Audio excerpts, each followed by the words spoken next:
پاکستانی رسنیو محسن داوړ ولې غوسه کړې ده او محسن داوړ ولې دومره سخت غبرګون وښوده؟ درنو لیدونکو السلام علیکم، وخت مو پخیر.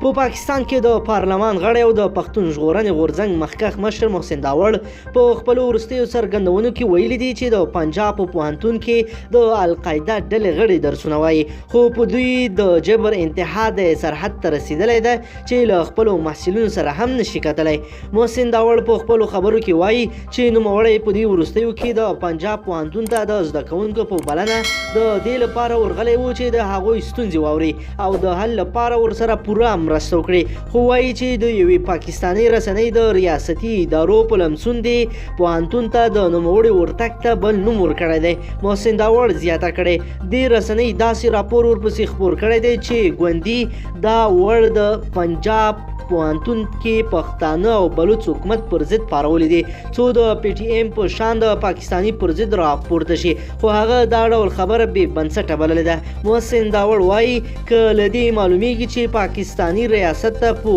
اصول کې د پښتنو شتون مخالف کاري او غواړي چې په دې هیواد کې د پښتنو لمن ورټوله کړي. هغه زیاته کړه پاکستاني استخباراتي ادارې په دې هیواد کې د اسامه بن لادن په وجود نه وي خبر، خو د محسن داوړ له هر قدم بیا خبر وي، ځکه چې زه د پښتنو حقوق له حکومت غواړم او غواړي چې زما پر فعالیتونو بندیز ولګوي. محسن داوړ د پښتون ژغورنې غورځنګ هغه مخکښ مشر دی چې څو میاشتې وړاندې د پاکستاني ریاست له لوري د عالی وزیر سره یو ځای د حکومت پر ضد د